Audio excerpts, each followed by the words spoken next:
Padre nuestro que estás en el cielo, santificado sea tu nombre. Venga a nosotros tu reino. Hágase tu voluntad en la tierra como en el cielo.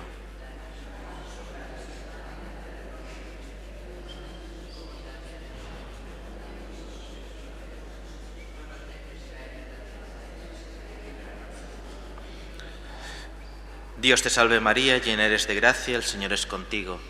Bendita tú eres entre todas las mujeres y bendito es el fruto de tu vientre, Jesús. Santa María, Madre de Dios, ruega por nosotros pecadores, ahora y en la hora de nuestra muerte. Amén. Gloria al Padre, al Hijo y al Espíritu Santo.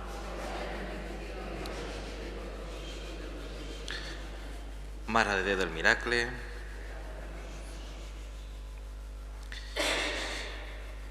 Pues empezamos esta tercera sesión en la que ya pues habiendo puesto las bases, ¿no? Un poco, pues ya vamos construyendo esta casa, ¿no? Tenemos los cimientos, tenemos los pilares y vamos a ir reconstruyendo, ¿no? Pues analizando de una manera más exhaustiva cada una de las bienaventuranzas.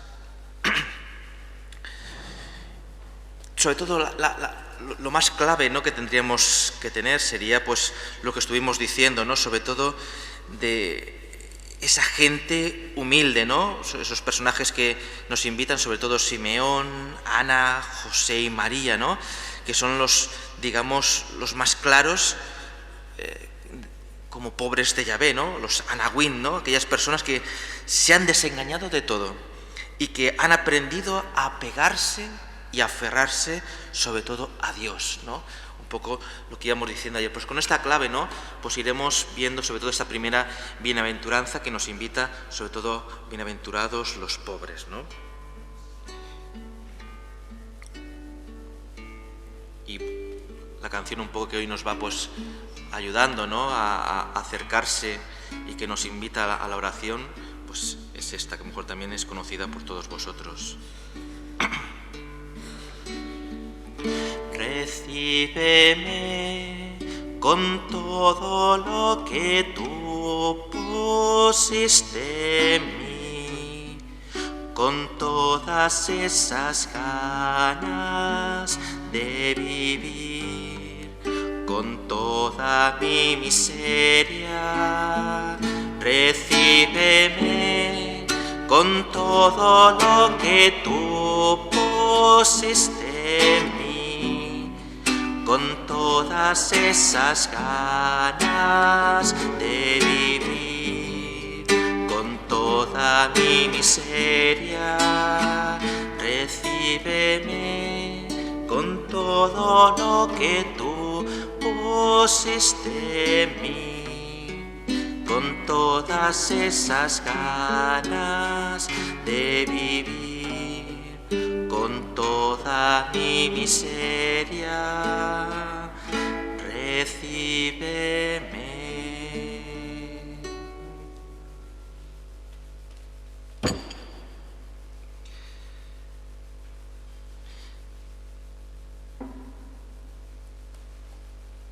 La reflexión de hoy podríamos hacerla muy cortita.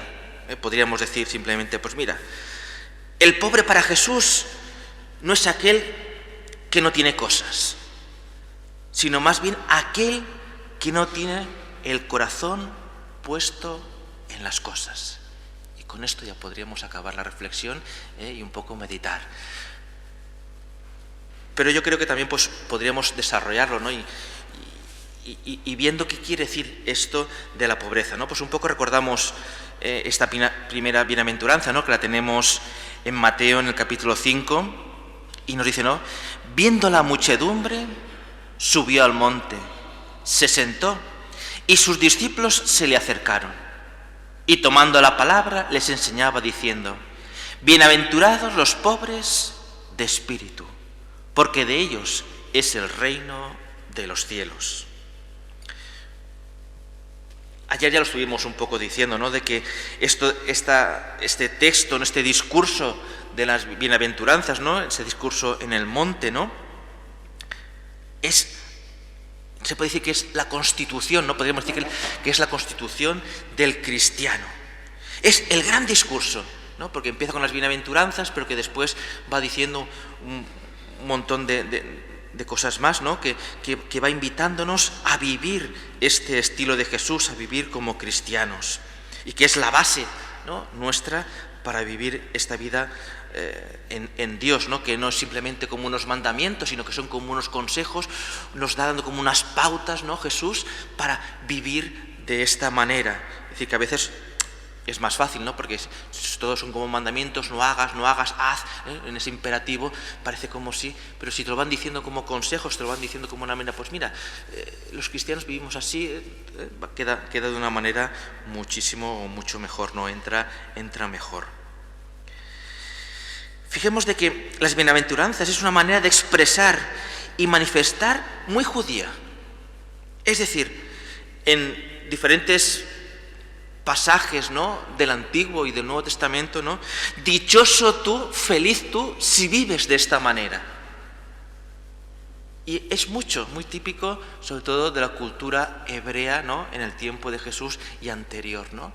Dichoso tú si vives de esta manera, dichoso tú si haces esto, dichoso, bienaventurado de esta manera. Es decir, que Jesús, digamos que si lo tuviesen que acusar por plagio, tendría todas las de ganar. Es decir, porque no inventa nada él, coge y de lo que ya está lo va poniendo de una manera nueva. Así que es verdad, ¿no? Porque cuando nos dice que habla con autoridad es porque estas palabras se las hace suyas y las explica de una manera más personalista, más a la persona, no tanto en un ambiente pues más abstracto. Fijémonos que en estas primeras bienaventuranzas los primeros son los pobres. Y cosa curiosa, ¿no? Porque cuando empiezas un poco a introducirte en la lectura, ¿no?, en un principio mejor no te das cuenta, ¿no?, y nos puede pasar como a todos, ¿no? Pero hay que, sobre todo en la Biblia, leerla bien. No decirle a la Escritura lo que no dice. Porque claro, cuando escuchamos, ¿no?, sobre todo, ¿no?, viendo la muchedumbre o viendo la multitud, ¿no?, como hay otras traducciones, subió al monte, se sentó y sus discípulos se le acercaron. Claro, escuchando esto, a veces cuando hemos visto alguna película de Jesús nos traicionan las mismas películas, dan una imagen a veces equívoca de aquello que pasa. No con mala intención, porque a veces se puede como malinterpretar como nos puede pasar a nosotros. Porque a mí también en un principio me pasaba, ¿no?, de que dices, la multitud, ¿no? Y nos podemos imaginar, ¿no?, de que, pues como la multiplicación de los panes. Unas 5.000 personas allá, Imaginaros en aquel tiempo, porque supongo que tenéis experiencia, ¿no?, de ir al monte, ¿no?, de ir a intentar hablar a 5.000 personas. Hoy en día tenemos micros, tenemos altavoces, llega, pero en aquel tiempo, ¿cómo Jesús hubiera tenido la capacidad para hablar a 5.000 personas sin tener un altavoz?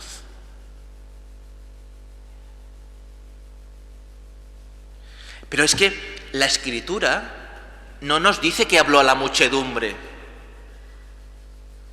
Vuelvo a leer para que veamos, una vez que ya damos las pautas, por eso que muchas veces, aquello que ya damos por sabido, porque a veces cogemos la Biblia, ¿no? Leemos, vale, sí, palabra de Dios, vale, muy bien, palabra de Dios, pero a lo mejor no acabamos de entender, ¿no? Y fijaros lo que nos dice. Viendo a la muchedumbre, subió al monte, se sentó, y sus discípulos se le acercaron. Y tomando la palabra les enseñaba diciendo, ¿a quién está hablando Jesús? ¿A la muchedumbre, no? Fijemos lo que nos dice. Viendo a la muchedumbre, ve a la muchedumbre y se sube al monte. Pero no nos dice que se dirigió a la muchedumbre, porque luego dice, y sus discípulos se le acercaron. ¿A quién está hablando? ¿A cuántas personas está hablando? No a los apóstoles solo, no a los 12, ojo. Una cosa son los apóstoles, que eran los 12, que representaban las 12 tribus de Israel, y otra cosa son los discípulos. Los discípulos eran los seguidores de Jesús ya mayor grupo. ¿Os acordáis, no? Cuando envió a los discípulos de 2 en 2, ¿cuántos eran? 72. Los envió de 2 en 2. Era un grupo más numeroso. Y entre esos discípulos, como decíamos ayer, también estaban las mujeres.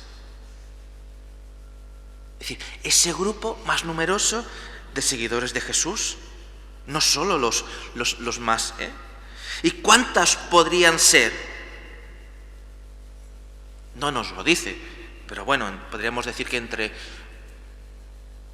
400, 120, más o menos, podríamos decir, ¿no? Este número lo saca un poco los especialistas, los que estudian, ¿no? Que van sacando. Es decir, que yo tampoco soy muy original, es decir, voy a la gente que ha estudiado, ¿no? Y es un poco donde voy sacando las reflexiones, ¿no? Es decir, si a mí me tuviesen que condenar por plagio, es decir, estaba condenado, tendría que ir a la cárcel, porque no es material propio mío.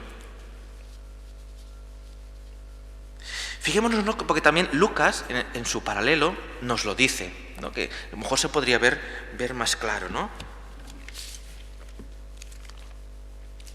Para que veáis de que cuando uno habla no se lo inventa, ¿no? Pues va bien, ¿no? La Biblia para arriba, Biblia para abajo, ¿no? En Lucas 6, ¿no? Lucas 6:20, que nos habla de las bienaventuranzas, nos dice: y él, alzando los ojos hacia sus discípulos, decía: bienaventurados los pobres. Es decir, que ya Lucas nos lo dice bien claro, dirigiéndose a sus discípulos. Es decir, que ahora ya hemos contextualizado a quién se dirige, para que luego, pues, que no va a esas grandes multitudes, ¿no? Porque a veces cuando vemos esas películas de Jesús, ahora cuando llegue la Semana Santa, que son muy bonitas, ¿no? Claro, vemos de que Jesús, te lo ves en un alto, ¿no? Y se dirige a toda la multitud, ¿no? Y va hablando y todo el mundo se entera. Sabemos de que cuando estás en un campo abierto, la voz se pierde mucho. Imaginaos aquí mismo, aquí porque tengo el micro, pero si no tuviese el micro me oiríais, ¿no? Pero tendría que elevar la voz, aquí está todo cerrado. Bueno, pero si lo hiciéramos aquí en el Pla, es decir, o estaríais muy cerca o se pierde, ¿no? Pues imaginaros en un campo más abierto, pues pasaría lo mismo. Si cogiéramos la palabra pobre o pobres, en griego se traduce por tojos o tojos, que es lo más parecido, pero no es el concepto de pobre nuestro, porque el tojos que pone en la Biblia, escrita en griego sin la traducción, se refiere a los mendigos. Pero ojo, hay que hacer un matiz, porque los mendigos en la parte oriental, ¿no? En la tierra de Jesús, no tiene el mismo significado que mendigos aquí en Cocentaina, por decirlo de alguna manera. Cuando nosotros decimos un mendigo, a veces que se ponen los mendigos en las puertas de las iglesias, un mendigo es igual a pobre de dinero que no tiene, que le falta, y por eso pide. El concepto de mendigo en Oriente es diferente. Que sea mendigo no quiere decir que sea pobre, que a veces pasa aquí lo mismo, pero tiene otro concepto. Yo ayudo a un mendigo, yo ayudo a un pobre porque no tiene y necesita. El mendigo en Oriente, claro, lo iremos desarrollando, no tiene el mismo concepto. Hace mendicidad por otra cuestión. Y entonces, fijemos de que, por eso, ¿no? Bienaventurados, podríamos traducir, los que mendigan, no los pobres, los que mendigan. Por eso muchas veces las traducciones nos pueden engañar. Y por eso los que estudian, ¿no? Y saben leer griego, y saben leer arameo y hebreo, ¿no? Pues encuentran esos matices. Claro, en la Biblia nos pone tojos, mendigo. Bienaventurados los que mendigan. Y el mendigo, ¿cómo se diferenciaba o cómo se notaba en aquel tiempo? ¿No? Pues se vestían de ceniza. Cogían la ceniza, se la echaban por el cuerpo, se untaban todo de ceniza y se vestían con ropa de saco, esa ropa áspera, que pica. ¿Y para qué hacían eso, no? Porque, claro, eso lo escuchábamos sobre todo, es decir, el miércoles de ceniza tenemos el gesto de la ceniza, ¿no? Pero eso lo vemos muy aquí en la Biblia, ¿no? De que, ¿por qué hacían eso?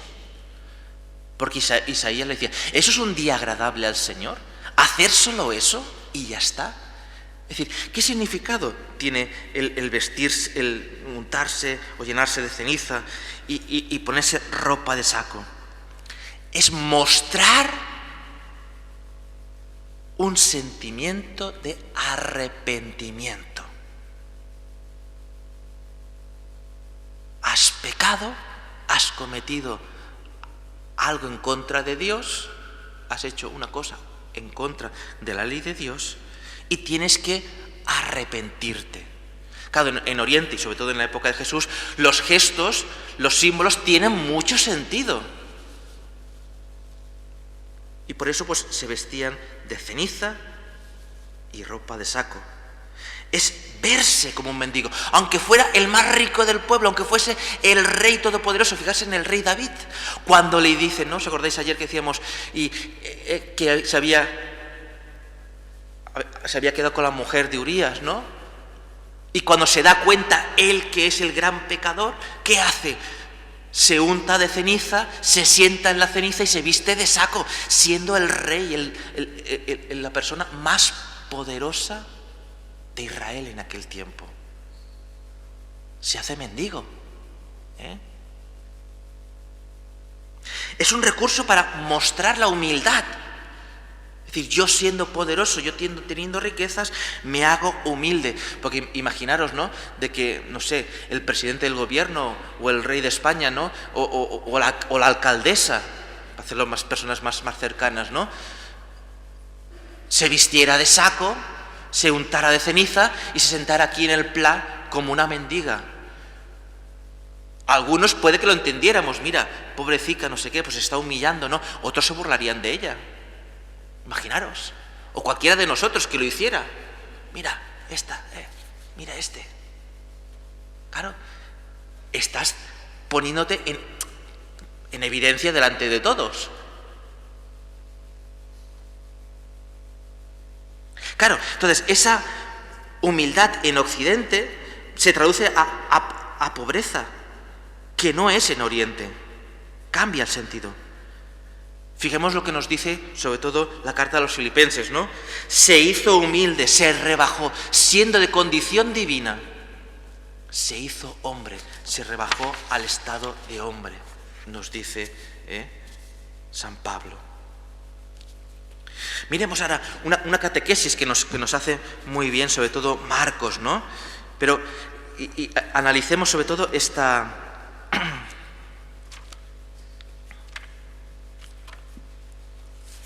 este texto, ¿no? Este pasaje del ciego Bartimeo, muy conocido por nosotros, ¿no? Este ciego que estaba en el camino, ¿no? Y va gritando, Jesús, hijo de David, ¿no? Dice así. Llegan a Jericó, y cuando salía de Jericó, acompañado de sus discípulos y una gran muchedumbre, el hijo de Timeo, Bartimeo, un mendigo ciego, estaba sentado junto al camino. Al enterarse de que era Jesús de Nazaret, se puso a gritar, Hijo de David, Jesús, ten compasión de mí. Muchos le increpaban para que se callara. Pero él gritaba mucho más, Hijo de David, ten compasión de mí. Jesús se detuvo y dijo, llamadle. Llaman al ciego diciéndole, ánimo, levántate, te llama. Y él, arrojando su manto, dio un brinco y vino ante Jesús. Jesús, dirigiéndose a él, le dijo, ¿qué quieres que te haga? El ciego le dijo, Rabuni, que vea. Jesús le dijo, vete, tu fe te ha salvado. Y al instante recobró la vista y lo seguía por el camino.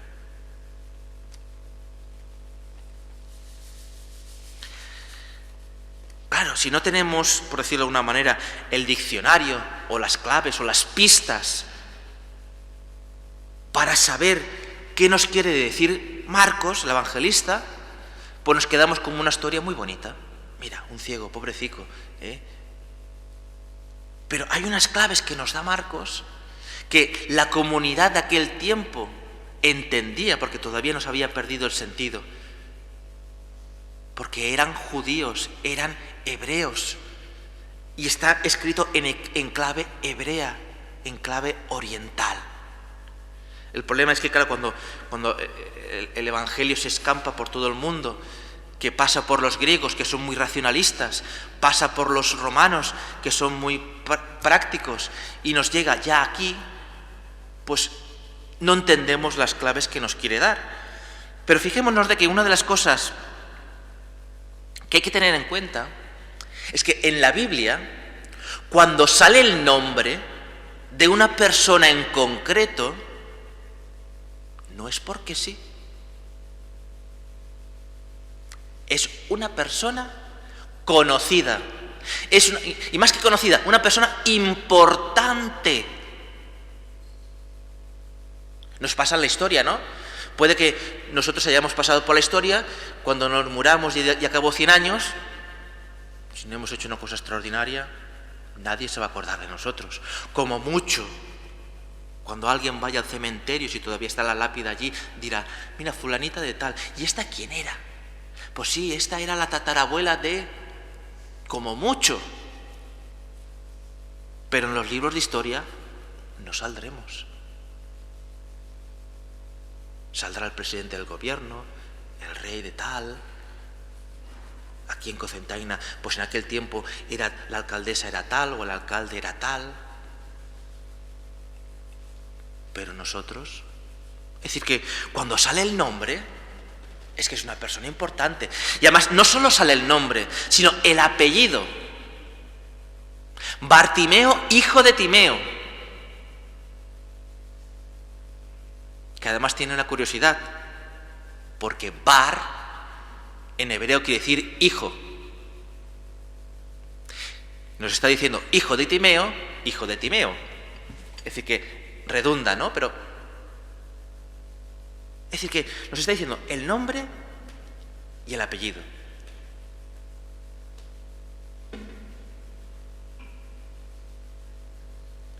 Es decir, que es muy importante. Fijémonos también de que Timeo proviene de la palabra timaios en griego. Y timaios nos quiere decir apreciado, honrado, estimado. Para que veáis de que los nombres, sobre todo en la Biblia, no son porque sí, todos tienen un sentido muy concreto. Acordaos, Jesús, Yeshua, ¿no? Dios que salva, que tiene que ser Emmanuel, Dios con nosotros, pero que se cambia, pero que cada uno de los nombres tiene su importancia. Y pues, timaios, ¿no? Apreciado, honrado, estimado, es decir, que es muy importante, es decir, que nos está... Y aparte, fijémonos de que nos dice que tiró la capa. La capa es símbolo de riqueza. ¿Os acordáis de otro ciego, no? El ciego de Betsaida, ¿no? Que le pone primero barro en los ojos y le dices, ¿ves? Y dices, bueno, veo como árboles que se mueven, ¿no? Pero no veo claro, lo veo borroso. Y le vuelve a hacer, ya, sí, ahora veo bien. ¿Cómo se llamaba este ciego? A ver si alguien sabe cómo se llamaba el ciego. No lo pone. ¿Un ciego? O en el capítulo 9 de San Juan, todo un capítulo hablando de aquel ciego de nacimiento, que sus padres decían, sí, era ciego de nacimiento, que lo llevan a juicio, y ¿qué le pasa? No, dice, claro, nosotros no sabemos nada, sabemos que es nuestro hijo y que nació ciego, ¿no? Y todo ese discurso que hace, todo un capítulo, un trozo largo, que cuando lo leemos en misa, a ver cuando acaba el cura, que esto se alarga, ¿no? Vaya evangelio. ¿Cómo se llamaba ese ciego? tampoco sale. Un ciego. Es decir, para que veamos la importancia que tiene este ciego. Conocido, y nos está diciendo de que aparte tenía un estatus superior a otros. Lo que os decía, mendicidad y pobreza no va ligado. Es decir, la capa nos implica tener un estatus. ¿Y qué le podría pasar? ¿Por qué estaba mendigando? Vamos profundizando poco a poco. Ayer ya lo dijimos un poco, ¿no? En decir de que las enfermedades, los males, ¿no?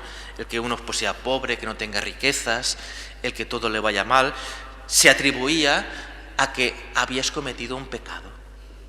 Como tú has pecado, Dios te castiga. Si tú haces las cosas bien, si tú cumples los mandamientos de Dios, Dios te premia y todo te va bien. Claro, este ciego, que es de una familia pudiente, de una familia, pues podríamos decir, rica, que tiene un estatus, tiene un hijo ciego. Y entonces, pues la manera de mendigar, no mendigar para pedir dinero en sí, sino está esperando a que pase una persona importante de Dios, es decir, un ungido, un profeta, alguien que lo pueda salvar de su pecado. Por eso cuando pasa Jesús, grita tan fuerte. ¿Sabe quién es? Hijo de David, ten compasión de mí, le está diciendo.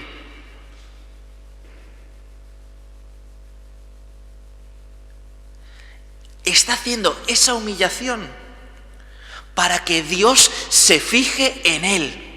Se está arrepintiendo de su pecado y quiere que Dios se fije en él. Y está esperando al profeta de Dios. Está esperando a un hombre de Dios para que le perdone sus pecados. Y por eso va diciendo, Hijo de David, ten misericordia. Quiere mover las entrañas de Dios para que tenga misericordia de él. ¿Os acordáis lo que decíamos ayer de la misericordia? Misericordia eterna. Es decir, Dios siempre nos está amando. Hagamos lo que hagamos. El pueblo de Israel todavía no había entendido eso. Se pensaba que Dios castigaba. Y por eso necesitaba hacer estos gestos. Humillarse para que Dios tuviese misericordia y se acordara de ellos. Fijemos de que este Bartimeo, que tenía un estatus, se está humillando su propia persona, ¿no? El mensaje en la mendicidad, que implica un estado de humildad que la persona tiene por condición y que la persona se infringe a sí mismo para mover la misericordia de Dios. Yo que tengo un estatus, yo que tengo para vestirme, que tengo buenos ropajes, que tengo buena presencia delante de los demás, me visto de ceniza, de saco, me humillo delante de mis hermanos para provocar, mover la misericordia de Dios. Eso es lo que nos está diciendo, sobre todo este pasaje del Evangelio. Es un poco por eso, felices. Vamos otra vez a la bienaventuranza. Bienaventurados los pobres. ¿Veis cómo vamos cambiando un poco el chip? Vamos cambiando ese concepto que a veces podríamos tener. Es mucho más. No es la pobreza que nosotros concebimos aquí. Es una pobreza mucho más superior. Y claro, Jesús cuando se acerca este mendigo, cuando se acerca este ciego, ahora le pregunta, ¿qué quieres que te haga? Cuando nosotros también nos acercamos a Jesús, cuando nos hemos humillado, cuando nos hemos dado cuenta de que hemos metido la pata, no hasta aquí, sino hasta más arriba, nos tocó humillarnos, hacernos pobres delante de Dios. ¿Desde dónde? Desde la oración, y nos acercamos a Él, y entonces Él cuando nos dice, ¿qué quieres que te haga? Claro, con el ciego dices, a ver, si se te acerca un ciego, ¿qué te va a pedir? No, pero pregunta, ¿qué quieres que te haga? Es decir, un poco como reconoce tu pecado, reconoce tu culpa, ¿no? El ciego Bartimeo sabe lo que quiere. El problema de mucha gente de nuestra sociedad es que no sabe lo que quiere. No se sabe reconocer pecador. No se sabe humillar. ¿Qué es eso de humillarse? Por favor, ¿yo? Con lo que me ha costado llegar aquí, ahora me voy a humillar yo. Por favor, faltaría más.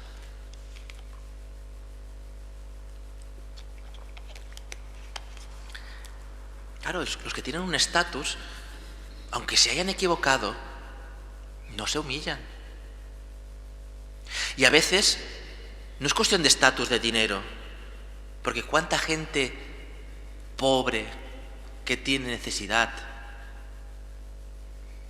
va con, que a veces nos pasan Cáritas, de que a lo mejor vienen a pedir, pero aún vienen a pedir con exigencias y con no sé qué, ¿qué os habéis pensado, no? Es decir, bueno, pues vale. Es decir, no hay pobreza ahí, no hay humillación.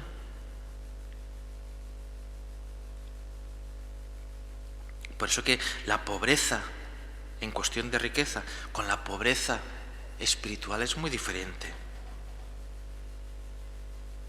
¿Qué quieres que te haga? No, le dice Jesús. Bartimeo sabe lo que quería.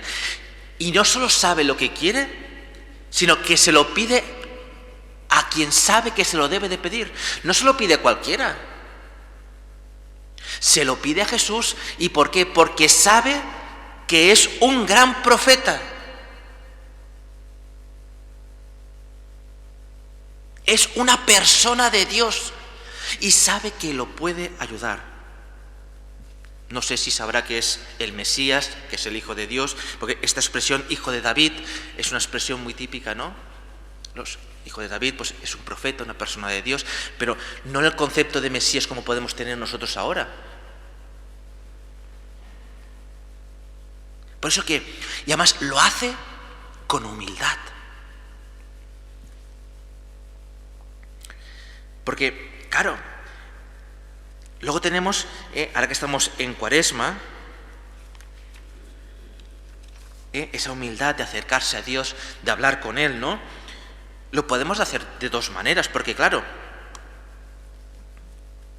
Bartimeo podía haber dicho, hombre, con exigencia, tú que no sé qué, yo que tengo no sé qué, te pago lo que haga falta y oye, y dame la vista, ¿no?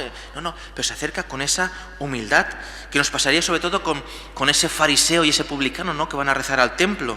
Y nos dice Jesús que uno salió justificado y el otro no, ¿no? Nos dice en Lucas 18. Algunos que se tenían por justos y despreciaban a los demás, les dijo esta parábola. 2 hombres subieron al templo a orar. Un fariseo, otro publicano. El fariseo de pie oraba en su interior de esta manera. Oh Dios, te doy gracias porque no soy como los demás, hombres, rapaces, injustos, adúlteros, ni tampoco como este publicano. Ayuno 2 veces por semana, doy el diezmo de todas mis ganancias. En cambio, el publicano, manteniéndose a distancia, no se atrevía ni a alzar los ojos al cielo, sino que se golpeaba el pecho diciendo, oh Dios, ten compasión de mí, que soy un pecador. Os digo que éste bajó a su casa justificado, y aquel no, porque todo el que se enaltece será humillado, y el que se humille será enaltecido.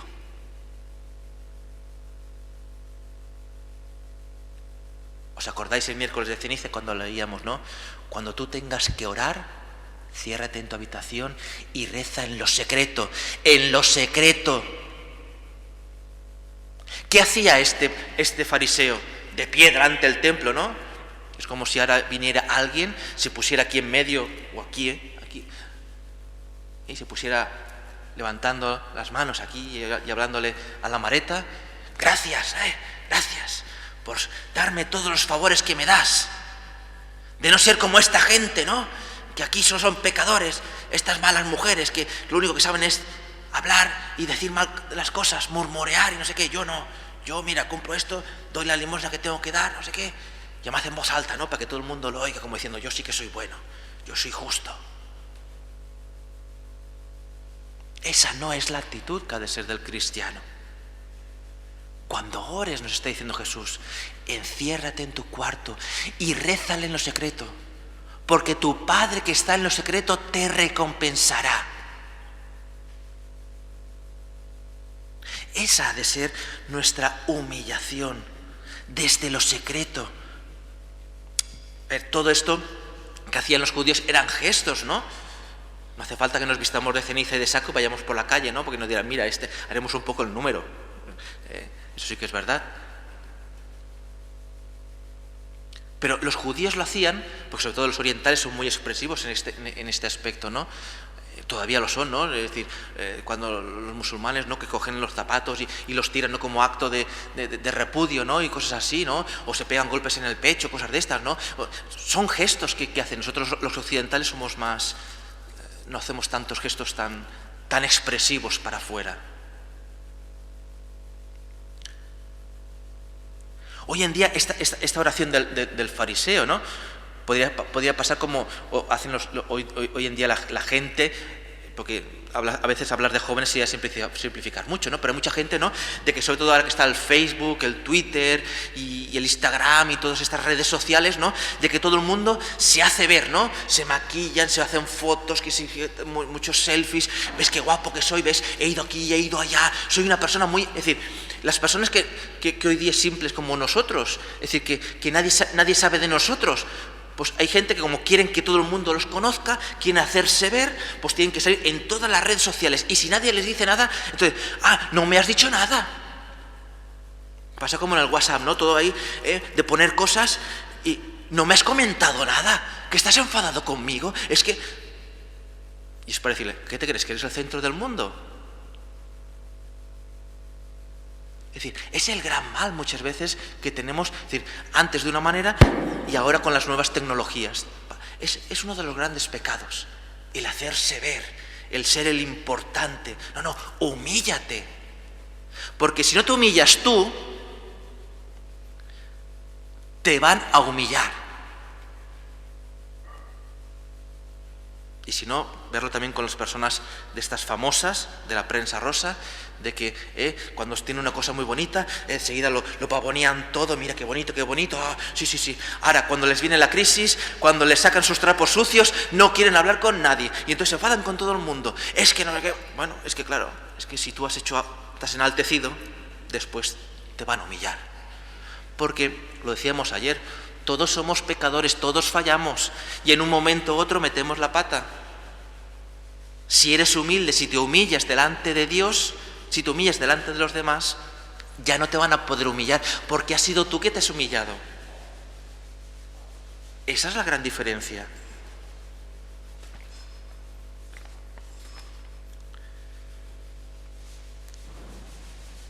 Fijarse de que la humildad para Dios es un requisito, pero que muy importante. Porque nos dice, el publicano, el pecador, porque el publicano era aquel que recaudaba los impuestos a los judíos, a sus hermanos, para dárselo a Roma. Era muy, pero que muy mal visto un publicano. Pues el publicano, nos dice Jesús, este fue justificado, este obtuvo el perdón de Dios. Pecador, sí, y pecador público, porque todo el mundo lo sabía.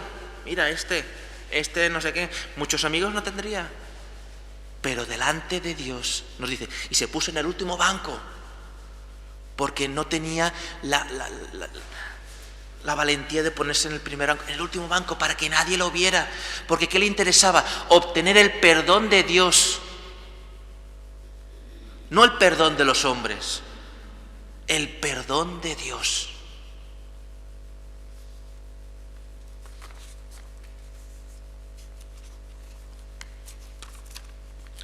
Hasta en el Apocalipsis podríamos sacar, ¿no?, el tema de la humildad, ¿no? En el capítulo 3 nos dice: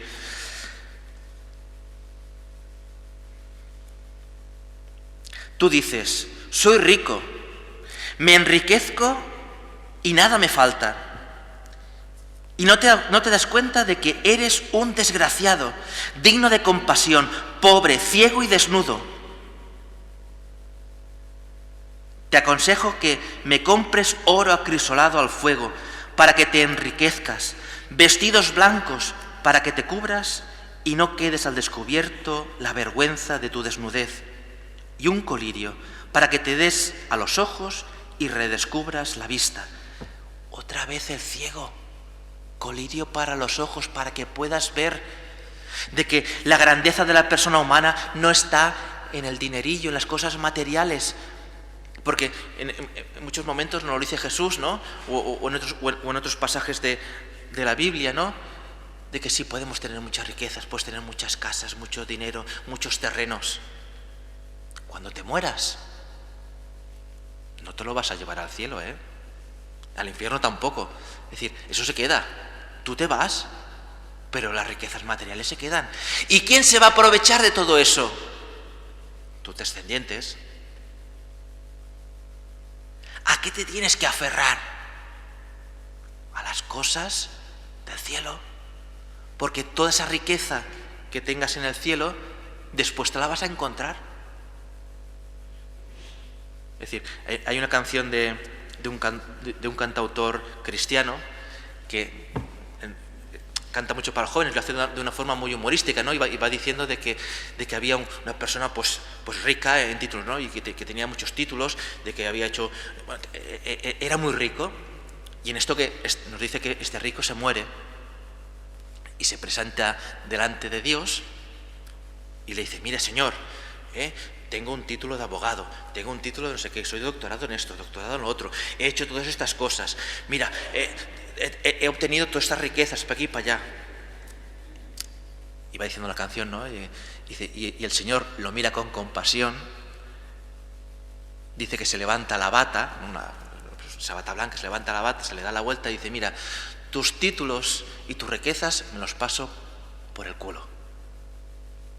Como diciendo, no le importa todo eso. ¿Qué le importa? Nuestra persona. Que te humilles delante de Él, que reconozcas la grandeza de Dios y que Él te ama, que Él te ama para siempre. Es decir, que no nos creamos superiores, humíllate.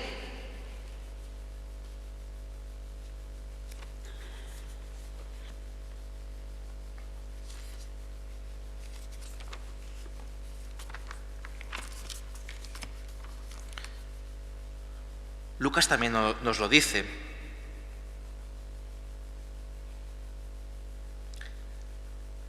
En esta parábola del hombre rico, ¿no?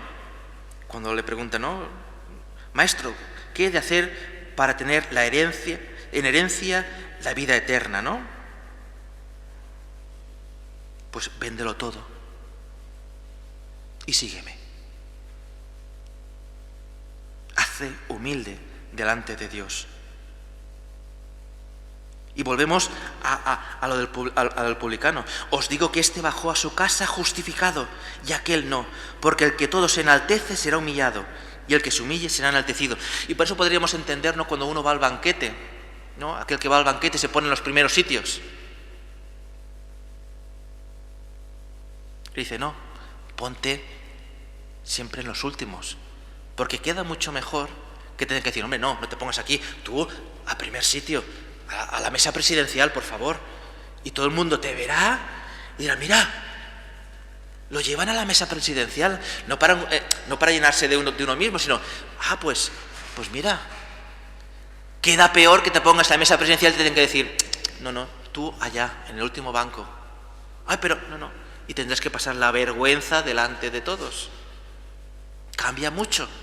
Por eso que hay que tener siempre esa actitud humilde. Fijemos, ¿no? También es San Pablo en los Filipenses, ¿no? Como os decía antes, ¿no? Toda esa unidad en la humildad, ¿no? Cuando va diciendo que Dios, ¿no? Siendo de condición divina, no codició al ser igual a Dios, sino que se despojó de sí mismo, tomando condición de esclavo, asumiendo semejanza humana y apareciendo en su porte como hombre. Se rebajó a sí mismo, haciéndose obediente hasta la muerte, nos dice San Pablo en la carta a los Filipenses. Es decir, que muestra su ADN, ahora que sabemos un poco de ADN, ¿no? Su ADN, pero espiritual. Y cogiendo lo que es el ADN espiritual, ¿no? Podríamos mirar, bueno, si nos cogen un poco de ADN, el espiritual, no el otro, porque el otro, pues, claro, hoy en día que está muy de moda, ¿no? Para saber la paternidad o la filialidad, ¿no? Si eres hijo o eres padre de, ¿no? Porque a veces hay estos conflictos, ¿no? De que sí, que este es mi padre, no sé qué, porque se lió con mi madre. Bueno, pues habrá que demostrarlo, ¿no? Claro, hoy en día las palabras como pues una cosa científica, que no hay duda, ¿no? Porque según los científicos, el 99,99% hay posibilidad de que sea, ¿no? Hay un margen de error muy, muy pequeño, ¿no? Es decir, que con el ADN podemos saber de qué descendencia procedemos. Claro, si te sacamos un poco de ADN y en ese ADN hay trazas de orgullo, ¿de quién eres hijo? El orgullo no viene de Dios. Si tienes trazas de orgullo, eres hijo del diablo. ¿O no?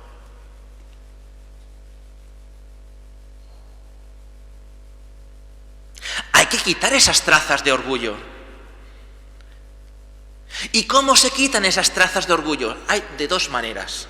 Si tú te mantienes en tus 13, como a veces nos pasa, no sé si a vosotros, pero a mí sí, viene el Señor con todo su bisturí, con toda su...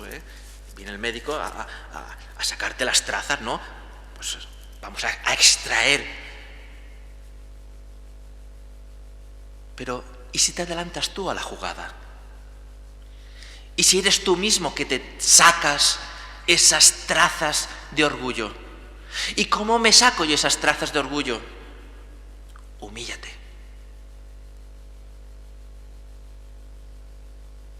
Claro, humíllate.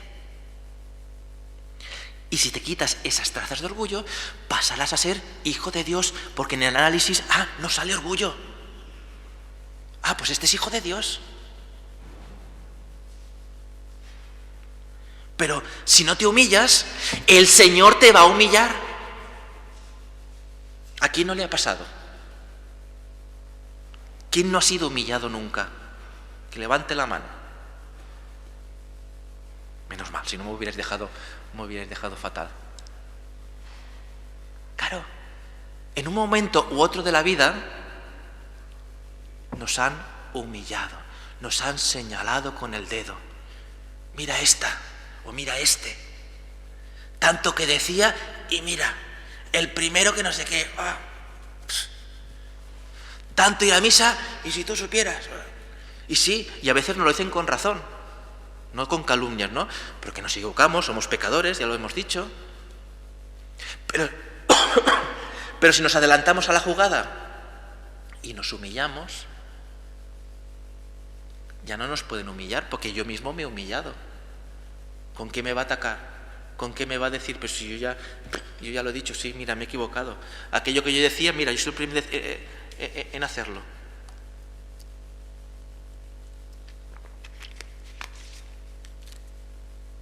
Como a veces, ¿no? Es decir, ahora no me sale ningún ejemplo, ¿no? Pero parece que a veces los curas seamos como los intocables, ¿no? Y eso también, sí. Pues yo me pensaba, no, también pecamos, también nos equivocamos. Y cuando una persona se equivoca y delante de su comunidad no lo manifiesta, la comunidad se lo va a manifestar. O se lo dirá a la cara o se lo dirá por la espalda, dependiendo de cómo sea también la comunidad y cómo sean las personas. Pero al final será humillado, porque al final le llegará, mira lo que dicen de ti. Bueno, la reacción puede ser, ¿cómo puede ser esto? No sé qué. Nos podemos enfadar manteniendo nuestro orgullo, porque claro, que no me lo toquen. O diciendo, pues sí, es verdad, mira, yo es que... Y eso con cualquiera de las personas. Es decir, ser sinceros, ser, ahora que está tan moda, transparentes delante de los demás, lo que nos cuesta mucho. Enseñar nuestras vergüenzas, humillarse. Y si nos humillamos, no tendremos trazas de orgullo, seremos hijos de Dios. ¿Y cómo se logra eso? Justamente y de esa manera, siendo humildes, lograremos ser herederos del reino de Dios, siendo humildes. Felices los pobres, los que no tienen trazas de orgullo. Ahí es donde vamos, los que no tienen trazas de orgullo. Tengo que alterar este ADN. Tengo que cambiarlo. No puedo tener trazas de orgullo.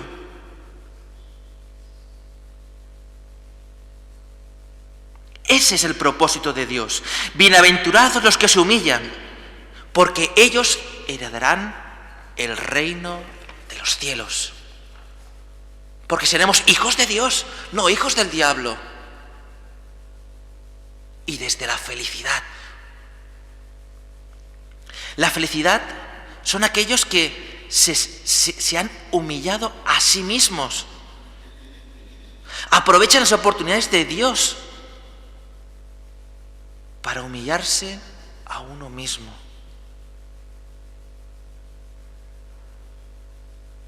Es como aquel pasaje, ¿no?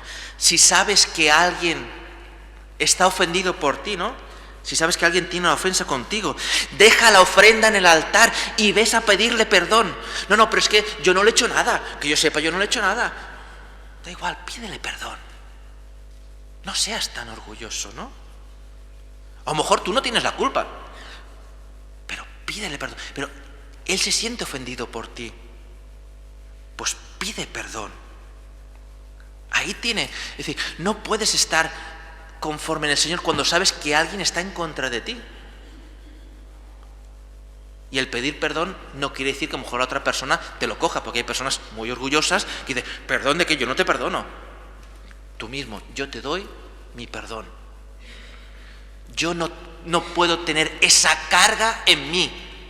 Si tú no me quieres perdonar, ya es tu problema, pero yo te lo doy.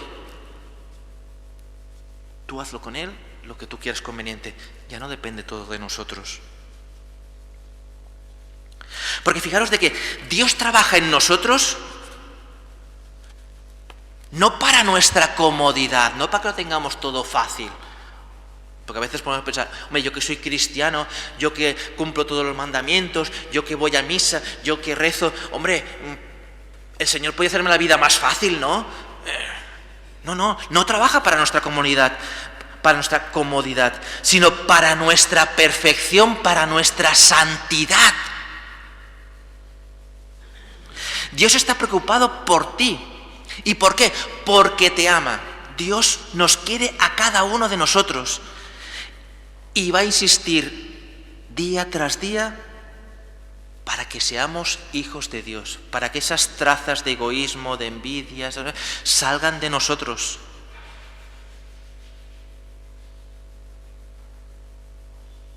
Porque muchas veces defendemos nuestro propio ego, nuestro propio yo. Nos encerramos en nosotros mismos, yo. Y ese es nuestro peor enemigo. El yoísmo, ¿no? No sé si lo habéis oído, ¿no? Esa gran... para mí es una tontería, pero... Es decir, el casarse con uno mismo. Ahora está de moda casarse con uno mismo. Yo, como me quiero mucho, me caso conmigo mismo. Entonces hay un ritual, yo, fulito de tal, comprometo serme fiel, porque me quiero mucho. Sí, chorradas, exacto. La gran chorrada. Pues a eso llegamos. Como me quiero tanto, me caso conmigo mismo y me comprometo. Es decir, lo que se hace en el matrimonio, que te comprometes con tu cónyuge, pues contigo mismo, porque te casas contigo mismo, que como ahora está tan de moda, es decir, como ahora todo el mundo se quiere casar, pues, digamos a esos extremos. Pues ese es nuestro gran enemigo. Nuestro propio yo es nuestro propio enemigo. Porque lo que nos invita Jesús es a descentralizarnos, ser humildes y descentralizarnos de nosotros mismos, acordarnos más de los demás que de uno mismo.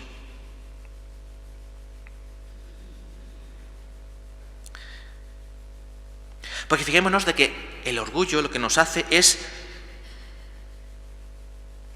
perder esa relación con el mismo Dios, porque soy orgulloso, me cierro en mí mismo, es mi yo, y el Dios ya no entra en mí, porque estoy lleno de mí mismo. Es decir, que Dios valora más mi salvación que mi comodidad. Por eso muchas veces el que es cristiano, vemos de que es que eso de ser cristiano cada vez me complica más la vida. Y ves al otro que pasa de todo, de que vive como le da la gana, de que no tiene ni temor de Dios, y este le va todo bien, y a mí se me complica la vida. Pues, como decíamos ayer, ¿no? Te tientas a vivir como las personas que no tienen en cuenta a Dios. Humillarse uno mismo es para acercarse más a Jesús, reconocer la necesidad de Dios, reconocerse necesitado. Y ahí está, cuando leemos, ¿no?, la bienaventuranza: felices los pobres de espíritu, porque de ellos es el reino de los cielos. Felices vosotros cuando os humilléis, cuando dejéis que Dios os enaltezca, porque Dios os quiere, y hagáis lo que hagáis, seáis como seáis, Dios os dará todo su amor. Por eso, Él quiere que seamos hijos de Dios. No dejéis que el rencor, el odio, el orgullo, el egoísmo habite en vosotros, porque ya tenéis vuestra recompensa. Vosotros haceros humilde, porque el humilde ya lo único que puede hacerse es ser enaltecido, y no por cualquiera, sino por el mismo Dios.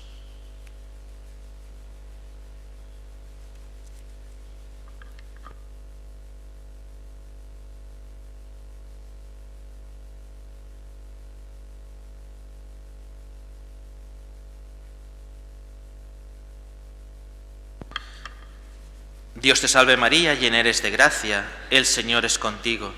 Bendita tú eres entre todas las mujeres, y bendito es el fruto de tu vientre, Jesús.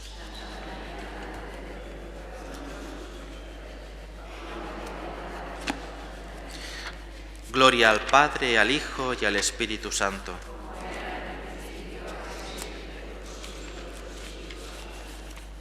Mare de Déu del Miracle. Y esta tarde pues haremos esta segunda bienaventuranza. Bienaventurados los mansos. A ver qué saldrá de esta mansuetud. Pues nos vemos a las 4 aquí en esta reflexión.